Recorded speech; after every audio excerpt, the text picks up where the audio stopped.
Une maman et 10 trucs, plus près de l'illumination à chaque réveil nocturne. Aujourd'hui, j'ai envie de faire une petite vidéo coup de gueule. C'est pas parce que je m'efforce à travers mon blog et ma chaîne YouTube à me répandre un message de joie et de paix que j'ai pas le droit, moi aussi, à mes coups de gueule. Depuis que je suis mère, j'ai remarqué un certain nombre d'arnaques par rapport à la maternité et je pense qu'il est temps d'en parler. Pas pour me plaindre, mais pour briser certains tabous. Donc je vous préviens, je vais aborder des sujets très sérieux dans cette vidéo. C'est d'ailleurs pour ça que j'ai mis une tenue appropriée. Ça s'appelle de l'autorité vestimentaire. J'ai ressorti mon tailleur. Le pauvre, ça fait des années qu'il moisit dans mon armoire. Il date de l'époque où je n'avais pas d'enfant, mais une rémunération. Ça sent un peu le renfermer. La première arnaque dont je pense qu'il est grand temps de parler, c'est les balançoires. J'adore les balançoires. Sérieusement, de la balançoire, je pourrais en faire pendant des heures, c'est super agréable. Or, le problème en tant qu'adulte, c'est qu'on n'a pas trop le droit de faire de la balançoire. D'ailleurs, à l'entrée des squares, il y a même des panneaux qui interdisent l'accès des adultes non accompagnés par des enfants. Donc moi, en devenant mère, je me disais, cool, je vais pouvoir rentrer dans ces squares, j'ai des enfants, je vais pouvoir faire de la balançoire. Arnaque! Grosse arnaque. Moi je vous le dis, ne faites jamais d'enfants dans le but de pouvoir faire de la balançoire dans les squares avec eux. Ça ne fonctionne pas. Déjà, il y a souvent une file d'attente immense devant les balançoires. Alors quand t'es là à essayer d'inciter ton enfant à laisser de la place aux autres enfants, tu enseignes à ton enfant les principes de partage et de compassion. Tu peux pas toi-même prendre la place. Non.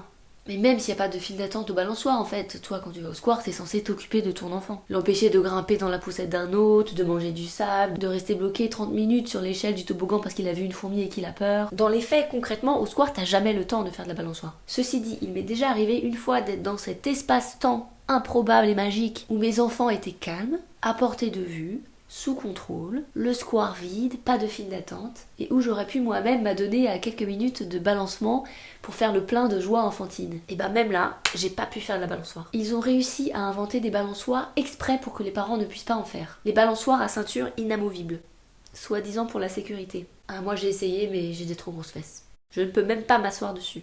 Un peu dans le même genre d'arnaque, il y a la bibliothèque. S'il y a bien une activité très importante pour le développement du cerveau d'un enfant, c'est d'aller à la bibliothèque avec lui pour l'initier au plaisir de la lecture, cultiver son imaginaire et vivre un moment de connexion complice avec votre enfant pendant que vous lui lisez un livre. C'est très très important. Je sais pas vous, mais moi ça tombe bien, j'adore lire des livres. Et ce que j'adore plus que tout, c'est de finir les livres que je lis. Et tant qu'à faire, j'adore encore plus lire les pages de livres dans le bon ordre. Mais la bibliothèque, c'est l'arnaque totale. Parce que quand j'y vais avec mon fils, ok, il choisit un livre, je commence à le lire. Mais mon fils décide qu'il veut lire un autre livre. Et moi j'ai envie de connaître la fin du premier livre. Je veux savoir si Patapon a réussi à faire pipi dans le popo. Du coup, mon fils est frustré, je suis frustrée. Niveau éveil de l'imaginaire et moment de connexion complice, ça ne se passe pas du tout comme prévu. Alors moi, à force à la bibliothèque, j'y vais même plus, mais je culpabilise forcément. Je ne sais pas si le cerveau de mon enfant se développe de manière correcte. Autre arnaque. Quelque chose qui me met vraiment en colère. Je ne sais pas qui a inventé le mot maman, mais étymologiquement comme ça, j'aurais tendance à penser que c'est une arnaque concertée et planifiée du patriarcat. Vous en connaissez beaucoup, vous, des bébés dont le premier mot a été maman? Papa, oui, ça c'est facile à prononcer. Mais maman, ça vous choque pas? Résultat des courses, mon fils m'a appelé Pépé pendant des mois. Il a confondu. C'était une contraction de papa et tété, je crois. Et encore j'ai de la chance, il m'a pas appelé Pété. Bon. J'essaie de me calmer. Autre sujet sur lequel j'ai tendance à m'enflammer au quart de tour, c'est le sommeil. Une arnaque totale. J'étais certes un peu naïve, mais avant d'avoir des enfants, je pensais que l'expression « alors il fait ses nuits ?» je pensais que c'était une formule de politesse. Qu'on disait aux parents, comme ça, un peu comme on dit « alors il a une dent ?» ou « alors il fait beau aujourd'hui ?» Je pensais que tous les bébés faisaient leur nuit vers 2-3 mois, juste le temps qu'ils fassent la distinction entre le jour et la nuit. Et une fois l'association nuit-dodo faite, ils faisaient leur nuit, on n'en parlait plus. « Alors il fait ses nuits ?» Oh oui. Alors il fait beau par chez vous? Oh oui. Personne ne demande aux parents d'un enfant de 6 ans s'il fait ses nuits. Eh ben on devrait. Et puis sur le sujet du sommeil toujours, vous savez, il y a cette fameuse phrase « Oh, nouveau-né, ça dort tout le temps, tu dois être peinarde. Qu'est-ce que tu fais de tes journées ?» Certes, un nouveau-né, ça dort beaucoup. Et encore, ça dépend desquels. C'est un peu déroutant comme question, qu'est-ce que tu fais de tes journées? Parce que quand on est une jeune mère, aussi étonnant que ça puisse paraître, on est incapable de répondre à cette question. On ne peut pas dire ce qu'on fait de nos journées. Et ben moi je vais vous dire ce qu'une jeune mère fait quand son nouveau-né dort. Soit elle dort elle-même, ça fait partie de son nouveau cycle de sommeil par tranche de 20 minutes espacée aléatoirement sur une période de 24 heures pour un total quotidien de 5 heures de sommeil en moyenne. Soit elle fait des choix. Et ça m'amène à l'arnaque numéro 5 de la maternité, les choix.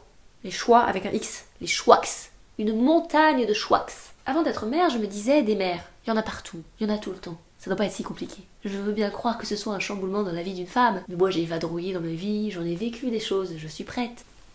Rien ni personne ne m'avait préparé à la montagne de chouax à faire devant laquelle j'allais subitement me retrouver. Quand on devient mère, on a des milliers de choix à faire. Dans la vie, de manière générale, on a toujours des choix à faire. On n'a pas besoin d'être mère pour ça. Quels vêtements porter, aller en vacances à la mer ou à la montagne, déménager ou pas. Les petits et les gros choix font partie de la vie. Ok. Mais quand on devient mère, tout d'un coup, ça prend une proportion énorme. Et chacun de ces choix à faire sont potentiellement des questions de vie ou de mort. Un tout petit exemple parmi tant d'autres, les couches. Quelle couche choisir? Lavable ou jetable? Si jetable, quelle marque? Avez-vous vu la taille des rayons couches dans un supermarché? Et si on prend des couches lavables?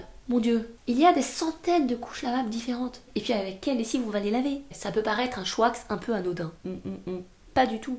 Si vous ne choisissez pas les bonnes couches, votre bébé risque un cancer des fesses. La liste des choix est infinie. Et à chaque choix, plein de petits choix apparaissent. Ou quand, comment accoucher, le nourrir, le laver, l'habiller, le soigner, le déplacer, et tout ça, si possible, sans provoquer chez lui de troubles du spectre autistique. Alors oui, c'est une arnaque, parce qu'en plus on est bombardé de conseils et d'injonctions de tous les côtés, et on ne s'en rend pas forcément compte. C'est pour ça que pour une jeune mère, c'est très difficile d'expliquer ce qu'elle fait de ses journées. Parce que tous ces choix que ça fait, ça nous mange l'entièreté de notre cerveau. On ne peut plus rien faire d'autre. Et c'est pas la peine de conseiller à une jeune mère de faire un break, d'aller se changer les idées. Non, ça c'est juste une autre forme d'injonction. Ce n'est pas la peine. Une jeune mère ne peut pas se débrancher. Et puis il y a quelque chose d'assez contradictoire que j'ai remarqué quand on devient mère. Je veux pas faire de généralité, mais j'ai remarqué un phénomène assez étrange. C'est que quand on devient mère, dans les yeux de certaines personnes, c'est comme si c'est nous-mêmes qui devenions des enfants. Déjà, rien qu'avec la grossesse, on peut venir voir le truc. Madame va faire un petit pipi dans les petits popos, hein?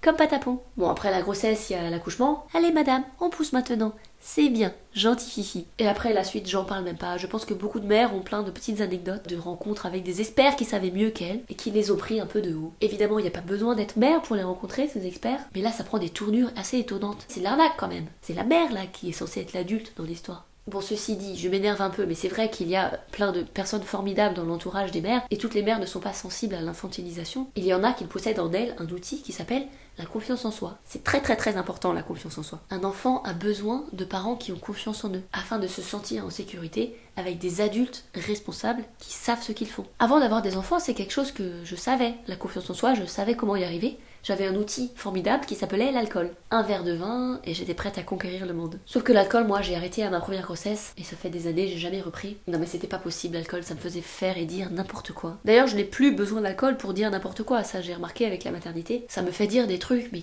complètement débiles. Par exemple, l'autre jour, j'ai dit à mon fils, je t'aime tellement fort que je t'aime très très fort. Oui, c'est mignon, mais c'est débile. Non mais j'ai 31 ans quand même. Sérieusement, la confiance en soi, c'est une arnaque totale. Comment peut-on, en tant que jeune mère, avoir confiance en soi? On n'y connaît rien, on comprend rien, on dort pas. Donc non, on n'a pas franchement confiance en soi. C'est pas une raison pour nous infantiliser. On a juste besoin de soutien, bienveillant et confiant. Pas paternaliste, s'il vous plaît. Sur un sujet un peu différent, il y a une autre arnaque assez insidieuse de la maternité, les seins. Quand on vient d'accoucher, en général, on a des seins qui n'ont jamais été aussi énormes. Alors certaines mères peuvent trouver ça chouette. Waouh, j'ai des gros seins.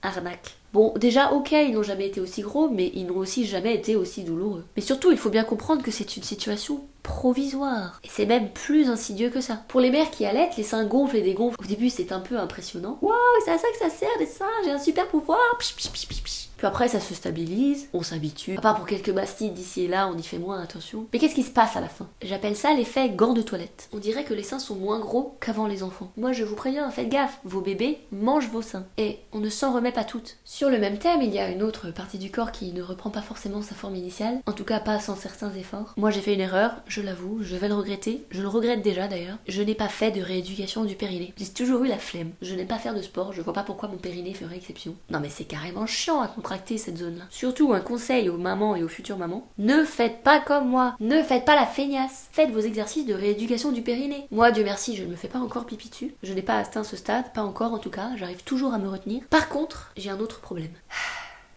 C'est quelque chose de très très intime que je vais vous raconter là. Je n'en ai encore jamais parlé à personne. Personne, vous m'entendez? Pas même à mon mari. D'ailleurs, je pense que je vais lui demander de ne pas regarder cette vidéo parce que ça pourrait briser notre couple s'il l'apprend. Mais voilà, depuis que j'ai 2 enfants, j'ai un problème récurrent et dramatique. Je pense qu'il est temps que j'en parle pour briser le tabou. Des fois, je suis toute seule dans ma chambre, assise à mon bureau, je suis toute seule, tranquille, je me relâche un peu et je pète. Par les fesses, c'est silencieux, ça pue pas, un pet de princesse, hein. Et puis quelqu'un arrive dans la chambre, mais c'est pas grave, ça pue pas, il n'a pas entendu, tout va bien. Sauf que, si j'ai besoin de me lever à ce moment-là, c'est absolument terrible. Quand je suis en position assise et que je pète, mon paix migre partiellement dans mon vagin. Et quand je me lève, même plusieurs dizaines de minutes après avoir pété, mon paix sort de mon vagin. Oui. Et autant mon premier paix par les fesses était discret et contrôlé de ma part, et autant là je n'ai aucun moyen de contrôle parce que j'ai pas fait la rééducation du périnée. Et ça a fait un bruit.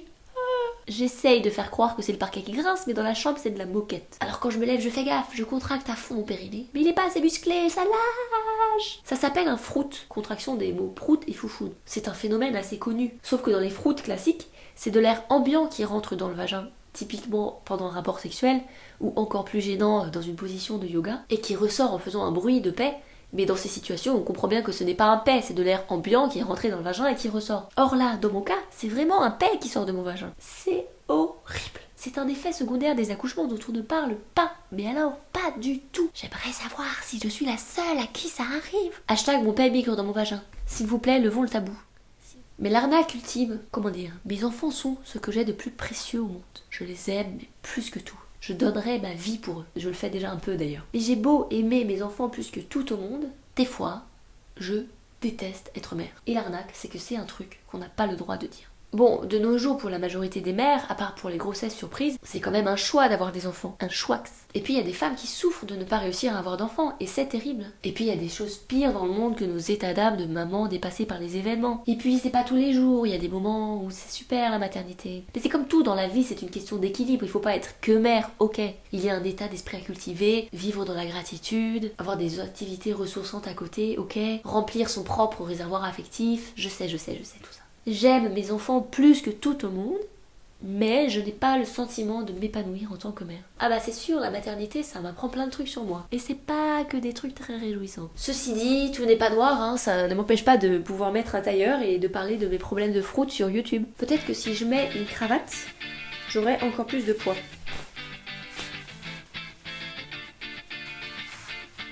Bonjour, c'est Véronique, du blog Une Maman Électrique.